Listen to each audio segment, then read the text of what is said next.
Continuando con el tema del tiempo, del verbo específicamente, vamos a entrar un poco más al área de sintaxis viendo cómo se combinan algunas palabras, más allá de simplemente ubicarnos en morfología y ver las declinaciones del verbo.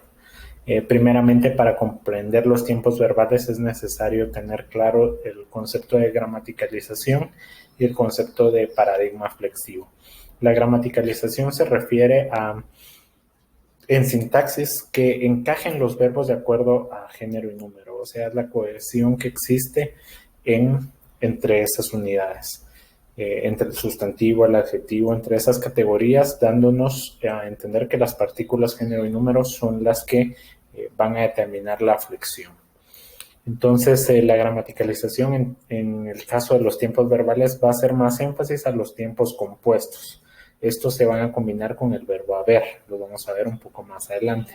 Ahora bien, cuando hablamos de paradigma flexivo, cada idioma o la mayoría de los idiomas provenientes del lenguaje indoeuropeo poseen paradigmas flexivos. Por ejemplo, el alemán tiene un paradigma flexivo distinto al paradigma flexivo del español, y el inglés tiene un paradigma flexivo distinto a estos dos. Se refieren a cómo las palabras se declinan, cómo las palabras se modifican para adaptarse al discurso, de nuevo de acuerdo a género y número, y ahora introduciendo la variable del tiempo. Esta es una tabla que la van a encontrar en el ejercicio de tiempos verbales, y aquí yo trato de simplificarla para comprender o dejar bastante claro la diferencia entre indicativo, subjuntivo, imperativo, tiempos simples, tiempos compuestos. Este tema nosotros lo hemos venido repitiendo en el sentido de que desde secundaria, desde primaria, nos presentan eso, que los tiempos simples, el pluscuamperfecto, el pretérito perfecto. Entonces, pues aquí la tarea de este video es tratar de simplificar esos términos, esos tiempos verbales.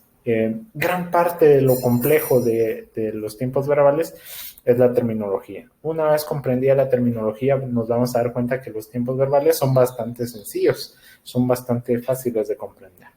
Primero vamos a hablar de los modos.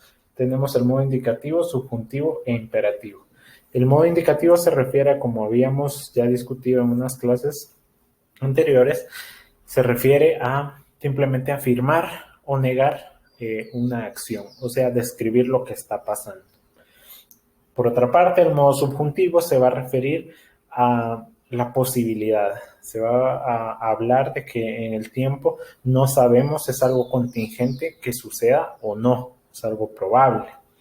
Ahora bien, el último, que es un modo directamente, los anteriores todavía se pueden incluir dentro de algún tipo de paradigma temporal, pero el imperativo simplemente va a casar como un modo. Este simplemente va a hacer referencia a mandato, a ruego, y lo vamos a ubicar principalmente por el uso de los signos de admiración. En los tiempos, ahora pasándonos a la columna de los tiempos, aquí vamos a tener los tiempos simples y aquí los tiempos compuestos. Nosotros vamos a ir ubicando cómo estos se diferencian por pasado, presente, pretérito y futuro, de acuerdo a su constitución. No es necesario colocarlo. Por ejemplo, canto, yo canto, es un indicativo porque se describe la acción y hace referencia al tiempo simple. En este caso presente, entonces decimos es un tiempo simple indicativo del presente. Cantaba es el pasado y también entra dentro del indicativo, yo cantaba. Ahora bien, aquí yo les coloqué un asterisco en los tiempos simples porque todos los tiempos simples van a ser imperfectos, exceptuando el pretérito simple, canté. Yo canté. O sea, ahí ya afirmamos que la acción terminó. Vamos a hablar un poco del aspecto perfecto e imperfecto.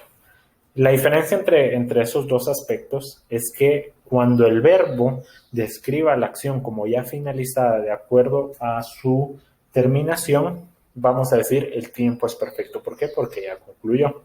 Por otra parte, cuando el tiempo nos indique continuidad, como yo canto, no sabemos si ya terminó o si va a seguir. En ese caso decimos es imperfecto. Entonces nos vamos dando cuenta que ubicar los tiempos perfectos e imperfectos es bastante sencillo.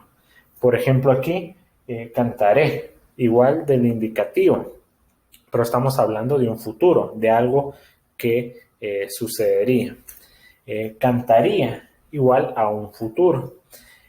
Ahora bien, aquí entramos al subjuntivo. Nos damos cuenta de que hay una diferencia entre canté y cante. Cante se refiere más a un presente subjuntivo. Por ejemplo, yo cante en el baile, yo cante en el concierto. Es un tiempo igual del presente, pero subjuntivo. No es yo canto, yo cante.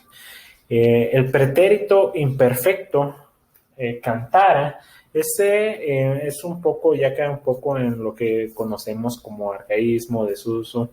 Es un pretérito porque está en el pasado, es imperfecto porque la acción no ha concluido o no sabemos si ya va a concluir. Entonces, el cantara o cantase también tiene esa declinación.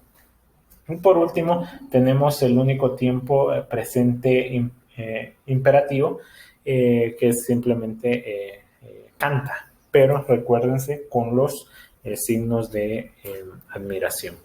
Ahora, los tiempos compuestos, como les mencionaba hace un momento, son esos tiempos que se van a constituir tanto por el verbo haber como por un verbo principal. Entonces tenemos el verbo auxiliar haber y cualquier verbo principal, en este caso cantar. Entonces aquí vemos un pretérito perfecto compuesto. La primera parte, ha cantado. O sea, ahí es, vamos a decir que es compuesto, que es perfecto y que es pretérito. ¿Por qué? Porque se utiliza el verbo auxiliar a o haber, entonces sabemos que es compuesto. Cantado es en pasado, entonces sabemos que es perfecto, y como es en pasado sabemos que es pretérito. Aquí entra un poco el siguiente ejemplo, es un poco confuso porque ya entramos al pluscuamperfecto. El pluscuamperfecto es bastante sencillo, se refiere al pasado del pasado. Aquí igual seguimos en indicativo, había cantado. Había cantado. Simplemente es el pasado y que ya sucedió dentro de un mismo pasado, por eso se usa había, y ya terminó, por eso es pluscuamperfecto, o sea, pasado al pasado, perfecto. Aquí tenemos otros tiempos como hube cantado, este ya estamos hablando de un pretérito anterior, ya hay un poco de desuso, ya no se usa, el hube cantado. Más bien podemos utilizar lo que sí está en uso, perdón, es el futuro perfecto. Igual compuesto, habré cantado. ¿Por qué? Porque sabemos que en el futuro va a concluir la acción, por lo tanto es perfecto. El pretérito perfecto en este caso, haya cantado, también es un poco arcaico. De igual forma, el pretérito pluscuamperfecto, o sea, el pasado del pasado, hubiera cantado, pero esto ya tomando todo esto, el subjuntivo, o sea, posibilidad, hubiera cantado, hubiese cantado, estamos hablando de un tiempo compuesto porque utiliza el verbo haber y está en el pasado y es perfecto porque ha concluido, pero es subjuntivo, ¿me entienden? Hubiera cantado.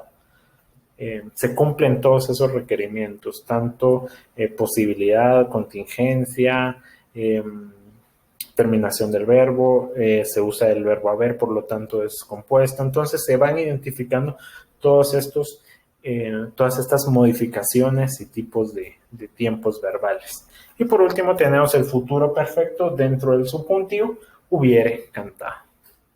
Entonces, para concluir algunos puntos a considerar, vamos a hablar que el imperativo es más que todo un modo, Recordando, el aspecto perfecto e imperfecto se diferencia en que el perfecto, la acción ya terminó, y el imperfecto, que la acción no sabemos que si ya haya concluido. Todos los tiempos simples son imperfectos, exceptuando el pretérito simple, que es canté, cuando se tilda. Aquí nos damos cuenta que hay una diferencia entre cante y canté. Para hacerlo subjuntivo de indicativo, le quitamos la tilde. Y bueno, eso es todo. Espero haber aclarado un poco más esto, que a veces resulta un poco confuso, los tiempos verbales de acuerdo a sus modos, de acuerdo a su complejidad, de acuerdo a su terminación. Pues con esto concluimos ya el tiempo del verbo.